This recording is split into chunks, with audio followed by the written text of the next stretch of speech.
the tone, you will be the second person to. So we really look forward to the call today. We will begin today's call with Jenna Libersky, who is a member of ICRC, and Jenna will highlight some key findings from a study that she conducted that explores various unique and also very important activities that state Medicaid agencies need to do to monitor performance of managed LTSS programs. After Jenna, we will hear from Rudy Villarreal, who is the Director of Health Plan Management at the Texas Health and Human Services Commission. Texas has a long-standing MLTSS program, STAR Plus, and is also preparing to implement a financial alignment demonstration that builds upon that program. And Rudy manages the Department of Staff who oversee day-to-day operations of Texas contracts with the managed care organizations that participate in these programs. Before we jump into these presentations, I want to find out who joined us today. So if you could please, as do our usual roll call, and answer here or present when I call your state name, and we will try to catch up with other people who may have joined later after the presentation. So I'll go down alphabetically. Arizona.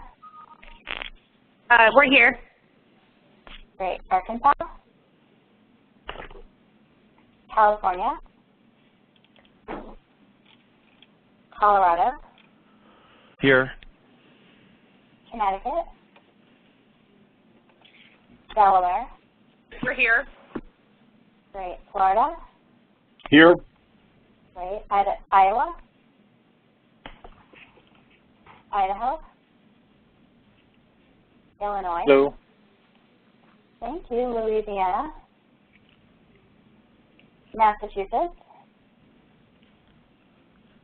Here. Thank you. Michigan.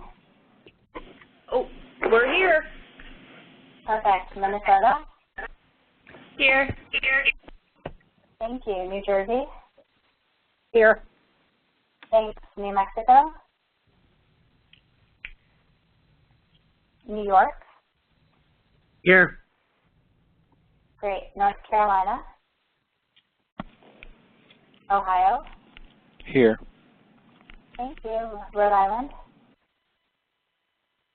South Carolina. Here. Thank you. Tennessee. Here. Here. Is anyone else on the line from Texas? Virginia.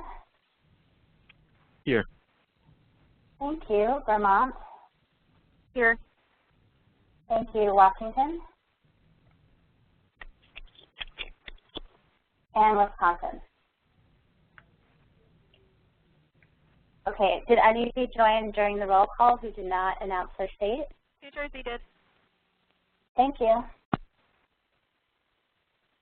Okay, a couple of very quick housekeeping items. To eliminate background noises, we will be muting your phones during the actual presentations and unmuting them for the question and answer. So during the question and answer, if you could please make sure that your phones are on mute personally, that would be a big help. I also wanted to mention that we'll be recording this call, so your colleagues who are unable to attend will be able to listen to this at a later date. Thank you very much again, and I will now turn the slides over to Jenna. Great, thanks, Michelle. So I'm going to start out by presenting some key activities that states operating MLTSS programs perform to oversee the plans that they contract with and the beneficiaries that they serve. And the information that I'm going to present is coming from a 2012 survey that my colleagues and I conducted for AARP, looking at 8 states with experience overseeing MLTSS programs. And if you haven't yet had a chance to read that report, I strongly encourage you to check it out at that link. Next slide. So many of you on the call might be familiar with overseeing traditional Medicaid managed care programs that cover acute and primary care services, and many of the activities used to oversee MLTSS programs are very similar, with the exception that you're serving a different population that's using a different array of services and really has a different set of needs. So because of that, oversight of MLTSS should be more frequent and more population specific. So for example, monitoring should include additional provider types like nursing homes, personal care attendants, adult day health centers. Services should be monitored ideally in real time, but certainly more often than a traditional Medicaid managed care population. And LTSS users, especially with disabilities, might need accommodations, so requirements for travel time, accessibility, particularly language and educational material requirements should really be focused to the needs of the people being served in the program. In addition, dual eligibles who are included in the program will also need to have their program requirements coordinated with Medicare. Next slide.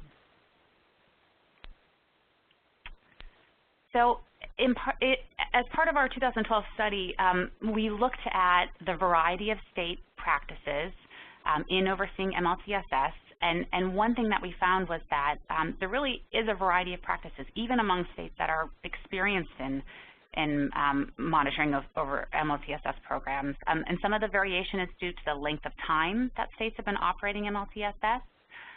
It could also be due to the number and range of plans contracting with the state, or beneficiaries served, or services offered.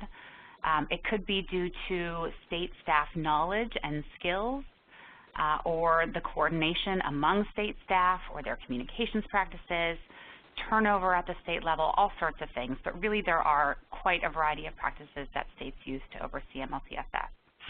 So on the next couple slides, I'm going to talk about some of those practices, and in our study, we categorize them as norms and promising practices. So norms were things that either met the federal requirements for Medicaid managed care programs, or were common across states and something that all states just sort of did. And promising practices went above and beyond norms and involved more frequent review or more population-specific review, or really suggested supporting strong programs. So I'm going to start first with organization and staffing. Next slide. So in our study, we found that over time, many states, particularly those that used to operate waiver programs, have integrated a variety of oversight functions and lines of authority into one single unit or agency dedicated to overseeing all managed care. And this sort of integration, states said, provided them with a comprehensive view of services and really helped promote efficient use of staff. So one example of this sort of integration might be having a single person overseeing provider networks for each of the different managed care programs that a state operates. And so certainly that person would have to take into account the different provider network requirements, but the skills and tools used to review adequacy would be the same across programs. In our study, we also found that states train and repurpose existing staff as they move to overseeing MLTSS, or they hire new staff with oversight skills, particularly staff that come from a managed care or business background. So some of the skills that states might be looking for include contract negotiation, knowledge of managed care operations, consensus building, data analytics, again, many of which support sort of a business orientation. In terms of contract monitoring and performance improvement, we found that states typically conduct readiness reviews for new managed care contractors, as well as ongoing contractors, and perhaps those that are newer to working with the state might have a bit more scrutiny in order to be ready to accept enrollment. We also found that states frequently cite strong partnerships with their managed care programs as being a key tool to overseeing their performance and making certain that the plan is in serving beneficiaries as intended. So frequent communication by phone, by email, as part of structured meetings are really ways that states facilitate this partnership. We also find that states use financial incentives to drive performance. So they might offer savings to plans that can exceed targets for community-based care rather than institutional care. And in terms of provider network adequacy, we found that states weren't just reviewing the reports on provider networks that managed care plans were submitting to them, they were also verifying that the providers listed were indeed open and accepting new patients through mystery shopper calls as one example. In terms of consumer rights, we found that states use ombudsman offices or programs to support members with complaints or grievances, any service issues that they have. We also found that states are really keeping a close eye on critical incidents like abuse, neglect, and death on a daily basis, and using those along with appeals and grievances as really key indicators of problems that might be happening across plans or provider types. In terms of quality assurance and improvement, we found that states are using electronic visit verification systems to monitor home care services in real time. And those systems require that home care workers check in to a system when they arrive at an individual's home to provide the service, check out when they leave, and then the window of time over which they provided the service is checked against a member's care plan to make certain that it's happening as scheduled. We also found that states are using dashboards of quality indicators to really put measures of plan performance side by side and in sort of a single plane of view to get a comprehensive picture of performance. We found that states are not just collecting encounter data, but they're also using it to construct quality measures and to conduct on-demand analyses of program performance and really just to get a good picture of what's going on at the service level. And finally, we found that care management activities are also something that states are paying very close attention to, perhaps by sampling member records and looking at the experience of care. And just to say a little bit more about that last point, when we think of MLTSS, it's certainly different from mainstream managed care in that individuals are using a variety of services across a variety of provider types. And so care coordination really becomes that thread that holds it all together from the member's perspective. So states can actually use care coordination as a window into system-wide problems. So by looking at, how care coordination is happening and what providers are being touched, states can identify gaps in provider networks, inaccessible sites of care, poor quality services, et cetera. And some of the ways in which states do this might be familiar to those of you who have or used to operate a program under a 1915C waiver. The assurances required in 1915C waivers are some of the activities that states use to look at care coordination. So looking at measures of whether individuals are offered a choice between nursing home and HCBS services, whether care plans are reviewed and updated annually, whether members are provided education on how to report problems with their care, that sort of thing. And states are also shaping care coordination by specifying responsibilities and qualifications for care managers. Like I mentioned, they might review a sample of care plans to make certain that the home visits are occurring on schedule and in accordance with the original assessment or plan of care.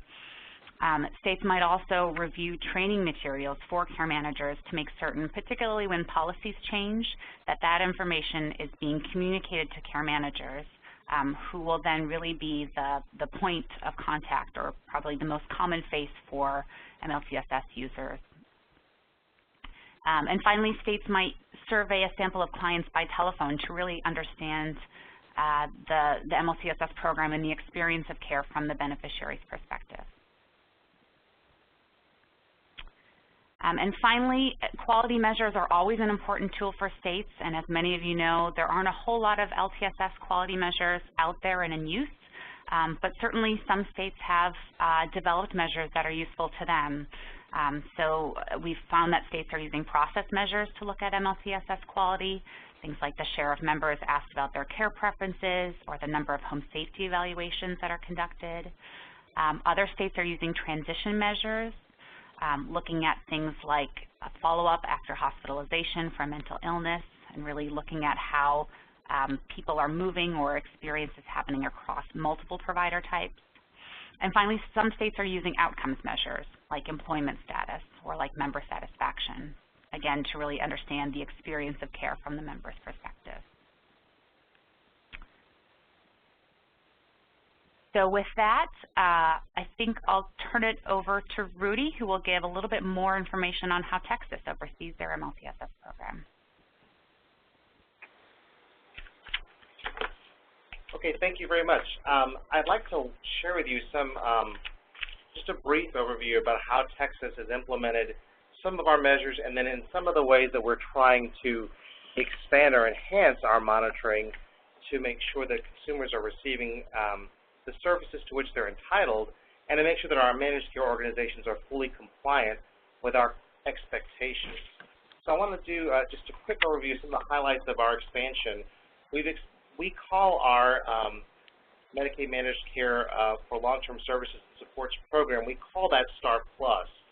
And STAR Plus includes both waiver level services and also services, long-term services for members who are not necessarily in a particular waiver.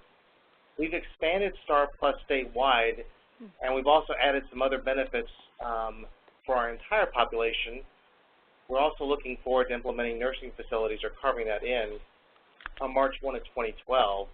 The next slide will show you the footprint of managed care in Texas for long-term services and supports.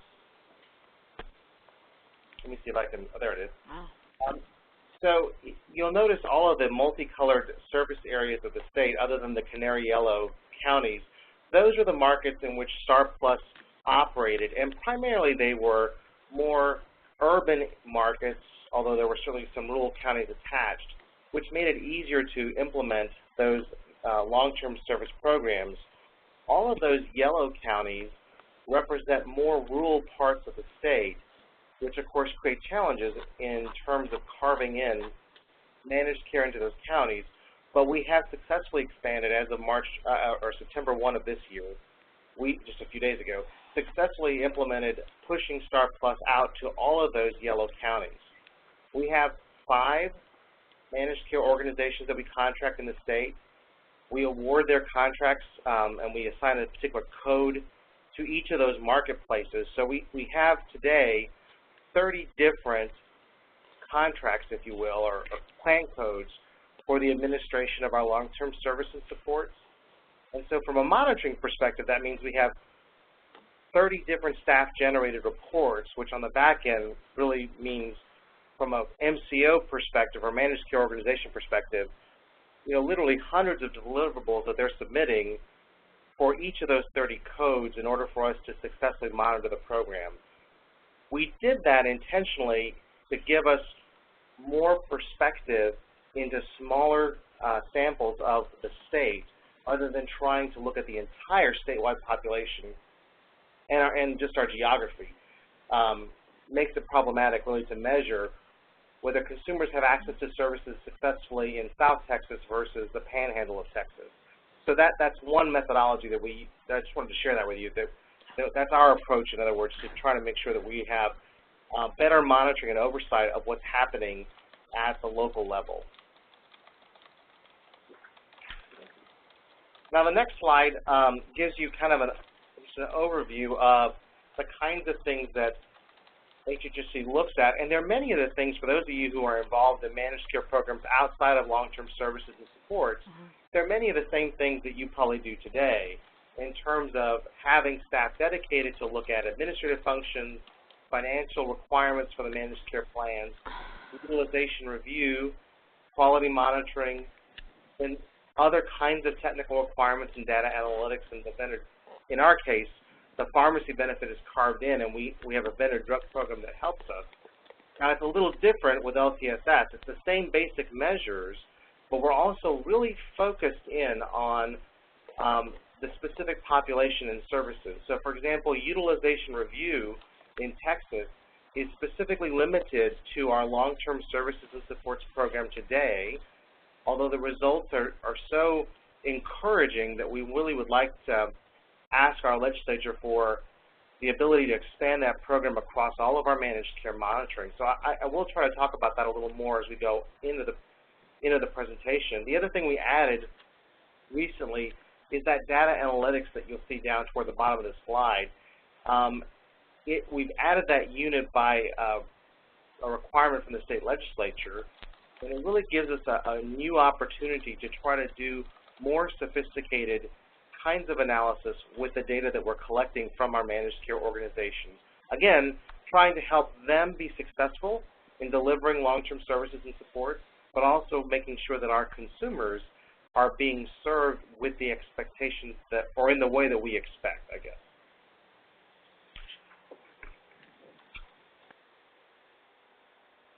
One of the key features that has helped Texas implement managed care programs in each of the different phases that we've handled is the establishment of a command center. And I wanted to share that with you because I know some of you may be expanding your managed care programs. But this is really a very helpful tool. The command center is a temporary group or team of people who are brought together across a variety of job functions and disciplines within the agency, and they are a way for us to try to troubleshoot issues that are going on during an implementation and really right through the beginning of that implementation to make sure that there aren't any systematic or programmatic issues that are affecting or prohibiting or inhibiting the enrollment from becoming successful. In this case, we have like for 9-1, we had a central point of contact. We had a specific email box that we shared with the community and said, please send issues specifically to this box, not HIPAA data, but a general issue with contact information. Those emails were specifically tracked and screened, and then triaged and assigned to specific staff to contact that particular either a consumer or provider or an advocate on behalf of consumers or some other stakeholder in the community. That enabled us to really identify issues that perhaps we weren't aware of. As you can imagine, some things don't always go quite as you plan.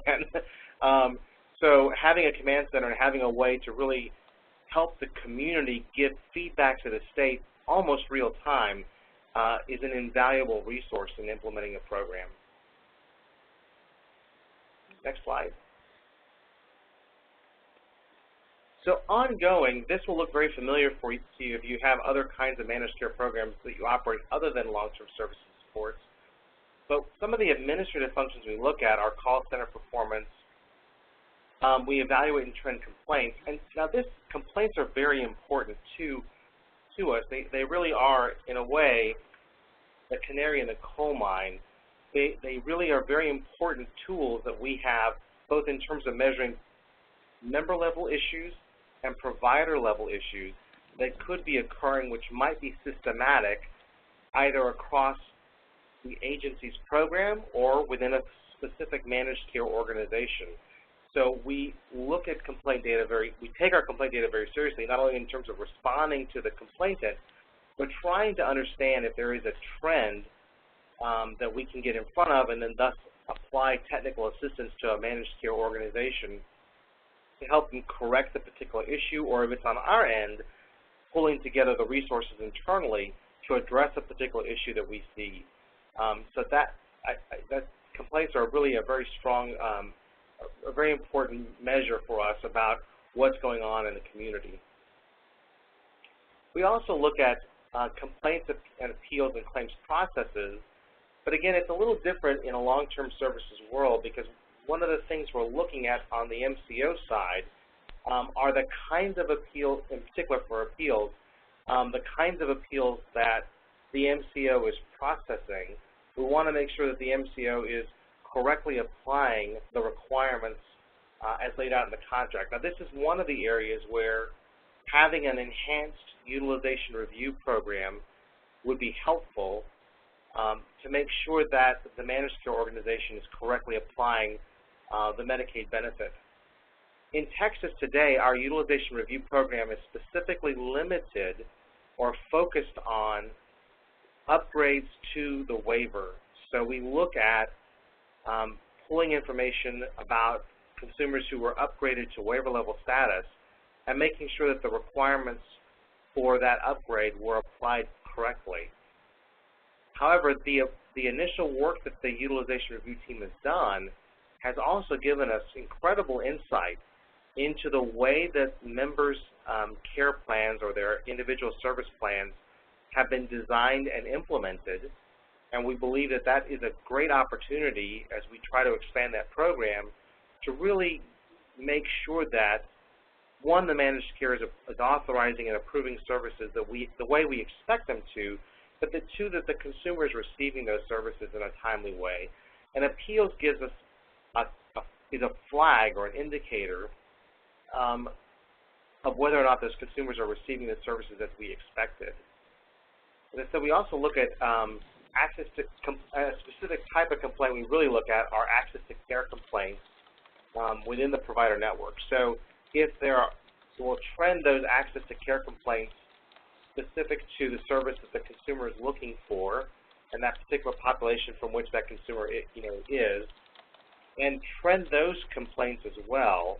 Thankfully, there aren't many of those relative to the size of our population, but those in particular can give us some insight into either a deficiency in a network that didn't show up through traditional network monitoring, or to some other issue going on in a specific town or city with regard to access to care.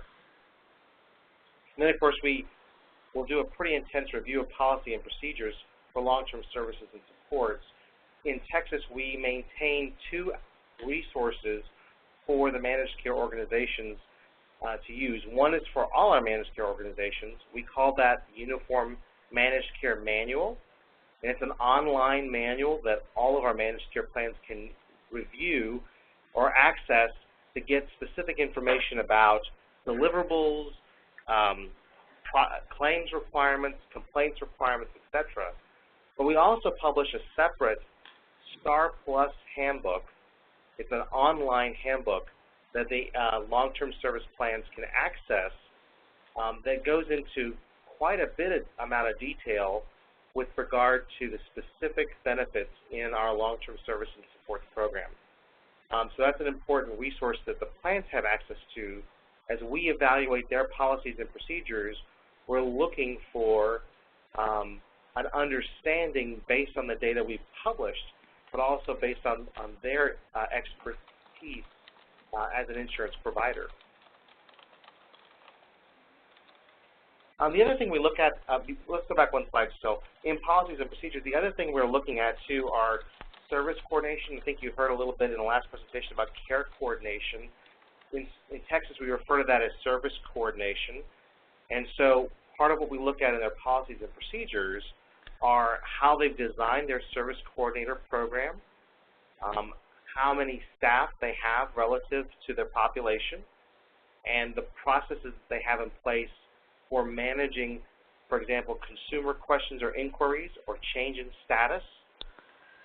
So we do a lot of review about of their policies. We also go on site and inspect their program. Although a lot of service coordinators tend to be home-based, they still generally have some centralized office that we can go to, look at, see how staff are trained, interview staff leadership in the service coordination unit. And we're also in the process of enhancing the kind of reporting we get from our managed care organizations relative to service coordinators. Our service coordinators, for example, are responsible for developing the individual service plans. So we are looking at when those service plans were reviewed, were they updated timely, were the benefits appropriate, were the benefits implemented in a reasonable way. For example, did the managed care organization put a whole bunch of things into the service plan that never were implemented for the consumer? The consumer never realized the benefit of those plans. Those are some of the reporting that we're looking at, and those are some of the things that we'll test, both through our staff by going on site and reviewing specific cases, but also through the use of external auditors, and we'll talk a little bit about that at the end. Okay, next slide. We also have a centralized process for providers to send complaints. We maintain an independent ombudsman for consumers, so it's independent of my department, but consumers have a toll-free number they can call to report information. That information actually ends up coming back to my team to help them troubleshoot, but we maintain that separate point of access for consumers through our ombudsman, and that way they also, by having the ombudsman, they have, in essence, a kind of advocate within the system to help the member troubleshoot an issue. But for providers, we maintained a separate complaint process. We ask providers to send in a complaint via email without HIPAA information. We then return to them a secure method for them to transmit HIPAA-level information. We track that information, and of course we hold the managed care organizations accountable to the contract based on the complaints that we receive. What we look at for long-term services supports generally are services other than acute. Most managed care organizations get acute care very well. Where we tend to have issues sometimes are in other services like therapies and durable medical equipment and supplies. And so those kinds of complaints are probably the largest volume that we might receive, and those certainly require a lot of, or get a lot of interest from staff in terms of trending to make sure that the MCO hasn't placed unreasonable barriers to consumers to access certain kinds of durable medical equipment and supplies. Okay. Next slide. In terms of provider networks, again, what you probably see here is very similar to what you would do in any managed care market in particular, or managed care program. So this is the kind of data you would look at.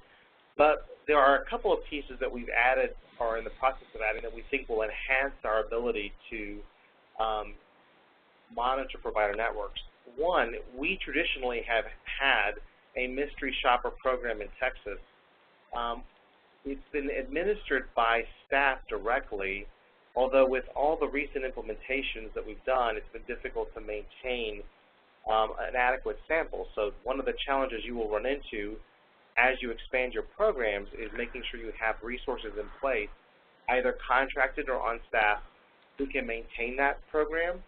Currently, we're evaluating an opportunity to perhaps subcontract that way it's consistently maintained, regardless of what's happening at the state level. But the mystery shopper program is a very effective tool that we've used to make sure the provider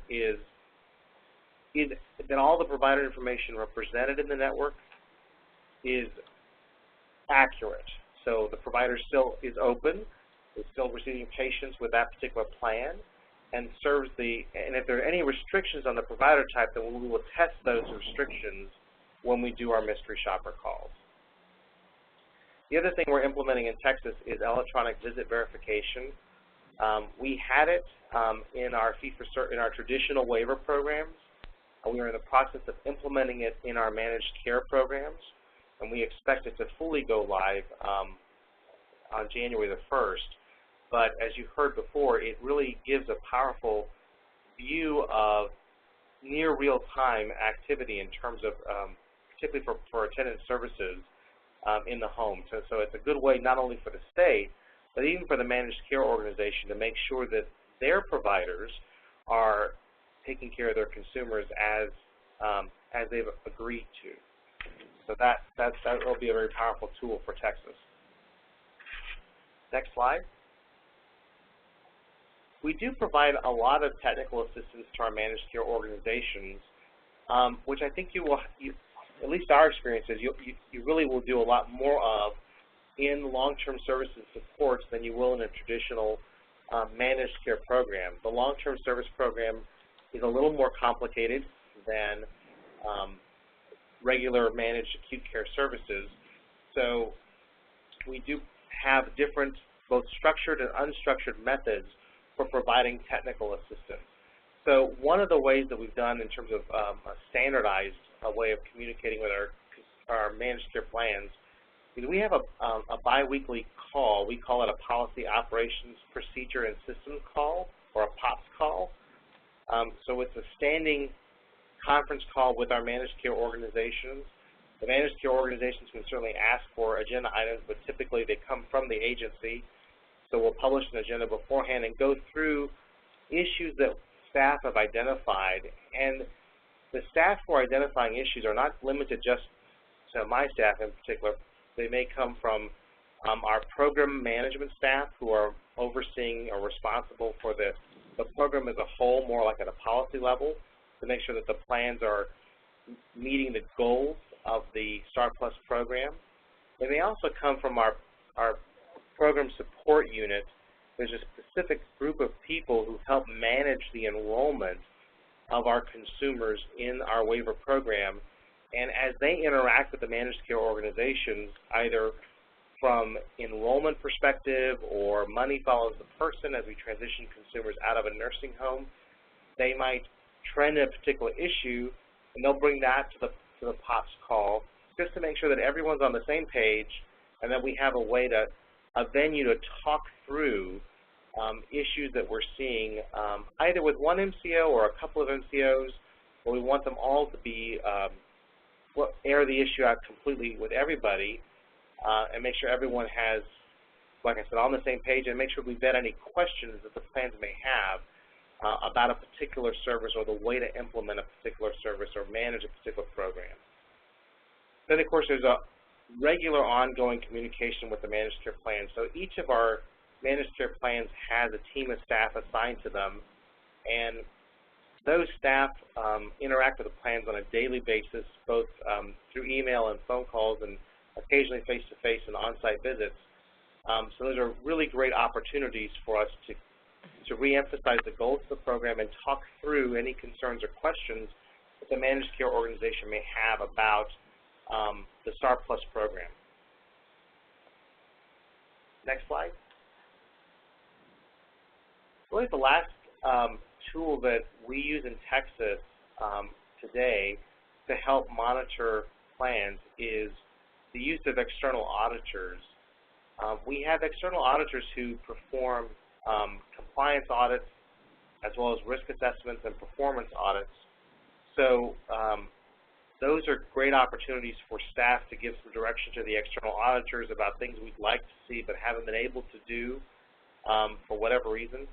They can go out and collect sample information, collect it, and then send the state a report with their findings that will help guide really our communication with that particular managed care plan. What I left off this report, and I apologize, is also the kind of auditing and data that our external quality review organization does.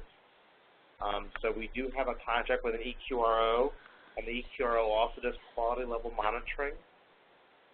The EQRO also publishes or has a tool, an electronic dashboard, that our managed care organizations can access. And they can have really quite a bit of fun, I think, in terms of looking at their data on their dashboard relative to their peers and really get a good sense of where they stand. And it's really it's a great way not only to help communicate almost real time with the plans about their standing from a quality perspective, but it also gives them an opportunity to see how they stack up against their peers in a particular marketplace. Sometimes that's that's a good way of a positive form of peer pressure, if you will, so they can see what kinds of things their peers are doing relative to what they're doing and maybe help them reshape their priorities a little. The EQRO is also administers the CAP survey for us. It's a consumer survey that's administered in STAR Plus. I believe we do it every other year. So it's, again, an opportunity for us to collect feedback directly from consumers who answer the survey about their experience with STAR Plus, with their service coordinator, and with the providers in their managed care networks. Our external quality review organization also gauges member satisfaction, and in Texas we started last year, publishing a managed care organization report card. It's really based in large part on member satisfaction results, survey results. We publish that report card online, but we also include a copy of the report card in the enrollment kits that prospective managed care members receive. That gives them some ability to make some judgment about or guide their decision about which managed care plan they'd like to enroll with.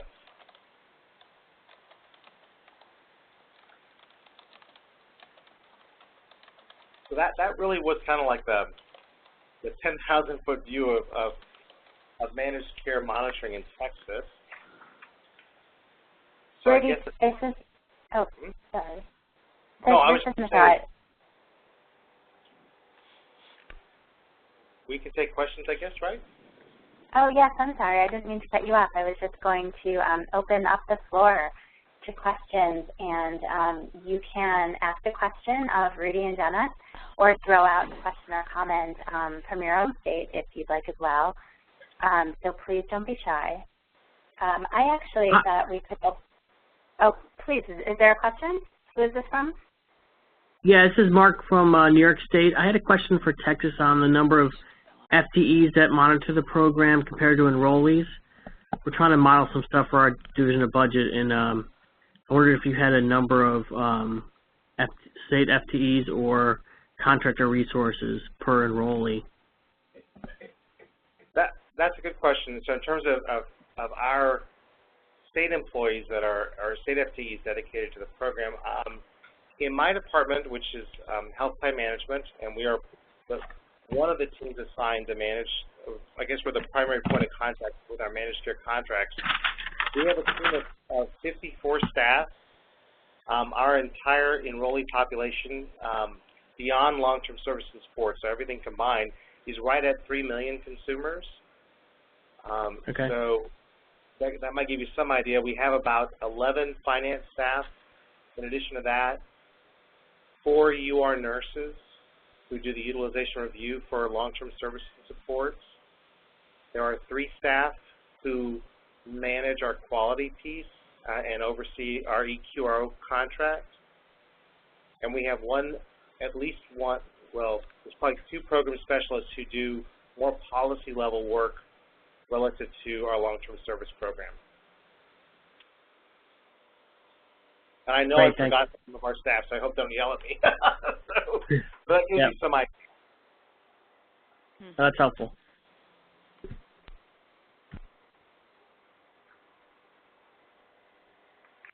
Any other questions for Rudy or Jenna?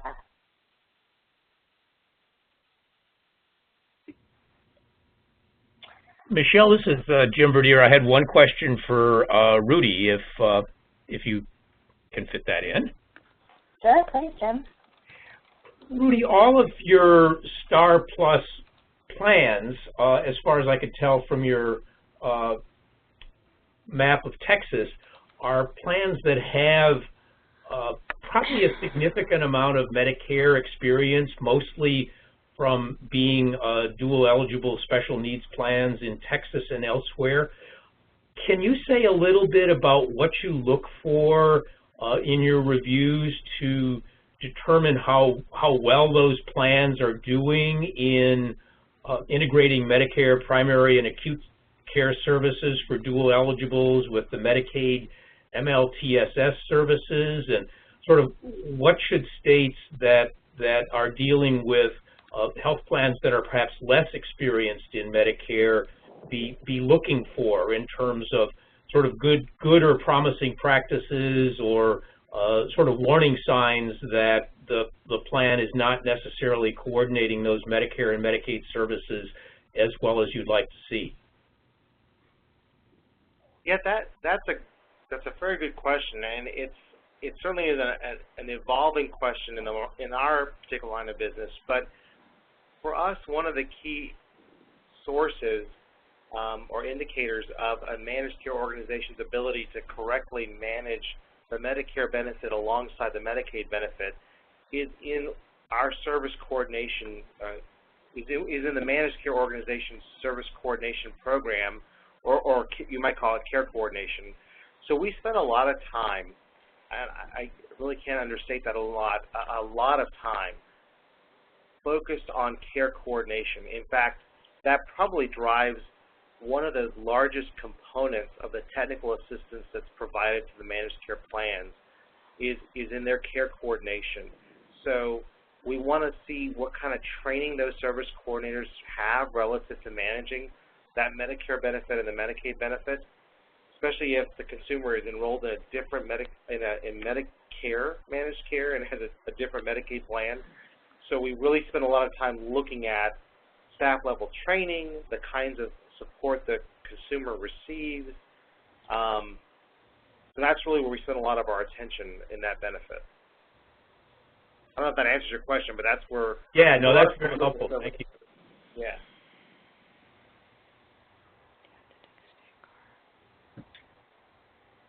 Thanks, Jim. Are there any other questions for Rudy and Jenna?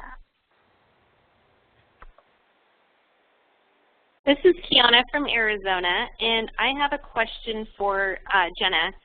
You had mentioned in your presentation that you try to coordinate some of your monitoring with CMS for the Medicare side, and I just wanted to know what facets of that did you coordinate? Because we've kind of tried to do some of that, and it's been rather challenging.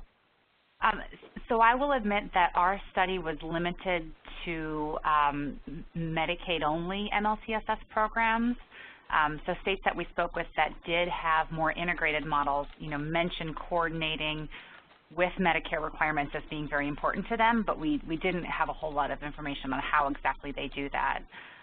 One thing I know, at least from the program perspective, states have been doing is really trying to at least align provider network requirements between Medicare and Medicaid, marketing requirements between the two programs, and then in terms of oversight, I would imagine that it's sort of, reviewing those requirements that are in place and making certain that they're serving beneficiaries. But perhaps Rudy might be able to say a little bit more about that. Yeah, you're right in saying that. I mean, we are also looking at, right now we're looking at the entire way that we look at our study provider networks. Fully adopting the Medicare measures we think will be difficult in Texas, particularly with the way our geography looks, but that is something we're looking at in terms of aligning that. Marketing requirements are a little tricky because there are some allowances on the Medicare side that are prohibited by the CFR for Medicaid marketing. So there are some differences, and I'm sure that can be very frustrating, but we have looked at the Medicare marketing program, and where we can make some changes, we are, or we can make some allowances in terms of flexibility of the managed care plans, we can, but it is difficult to fully integrate or move our Medicaid program closer to Medicare simply because of the differences in the federal regulation between the way Medicare managed plans can operate and Medicaid managed care plans can operate. But certainly provider networks, in particular the way that you look at mileage standards is something we're studying right now. We have not implemented that change yet.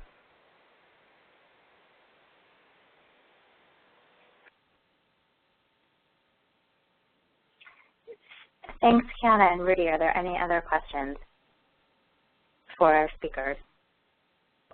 Michelle, Jim Verdier again. Sure. Another question for Rudy. You mentioned that you use sort of encounter data in monitoring Medicaid MLTSS.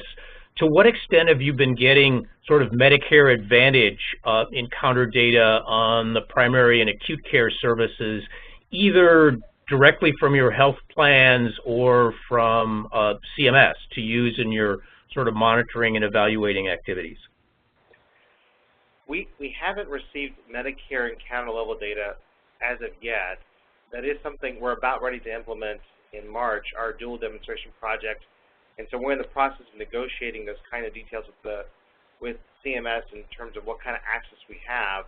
But we don't have access to that today directly from CMS or through our managed care plan. So we don't look at their Medicare encounters as a measure against our Medicaid program. If you asked or required the plans that you contract with to provide their Medicare encounter data, at least on the sort of enrollees that are jointly eligible for Medicare and Medicaid, would they give it to you? I think they would, and that's a good question that you ask. One of the things that we've done well in Texas is, while we have a good partnership with our plans, we have a very strong contract negotiation and monitoring program, and so we make it very clear. I don't know how to say this without saying this in a bad way, but Sometimes our negotiations are not very bilateral, they're more unilateral. So in general, if we were to ask that of our plans, I believe the plans would provide it unless they had some compelling reason to prevent us from accessing that data.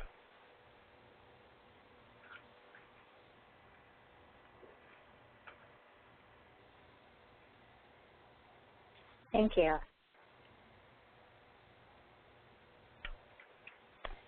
Are there other questions for Rudy or Jenna? So I wanted to throw out a question to see if both either Rudy or Jenna had more to elaborate on it, but also to open it up to some of the other participants on the line who have some experience with this. I know one thing Jenna mentioned and then Rudy elaborated on in more detail was how to encourage health plan partnerships.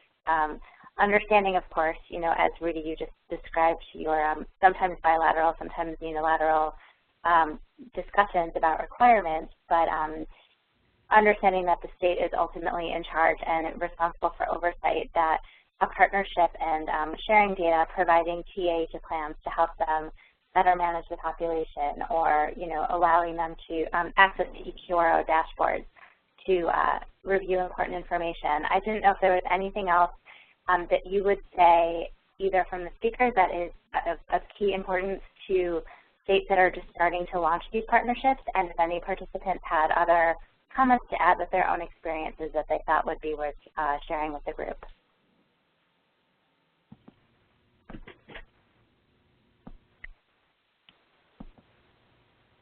Michelle, I don't know if this gets to your point, but I will say, you know, and Rudy elaborated on this as well, that communication is certainly incredibly important for the states that we spoke with in their oversight of MLTSS.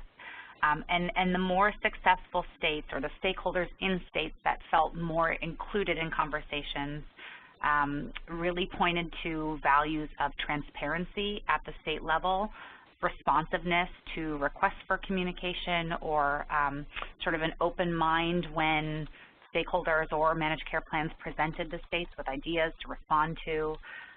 So really those values of being a strong partner, and then also, you know, being willing to enforce the requirements that are in place in the contract when needed, were things that we found to be very valued from stakeholders.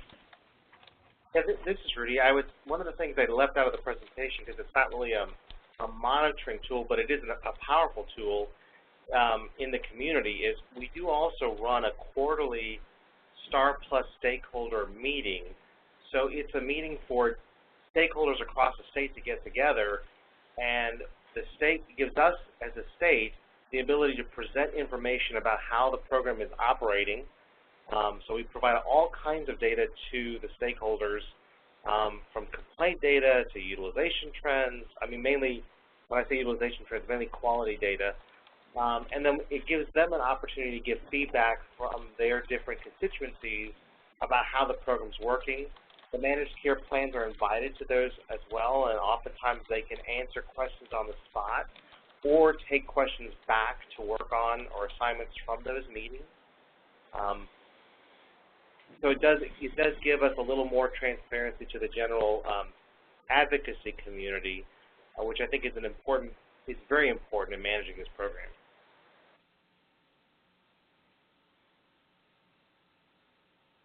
Thank you. Thank you. That did answer my question, and that is very helpful. Well, I think we only have about 2 minutes left in our call. I want to open up the floor for one last question in case we have anybody else who is waiting to ask.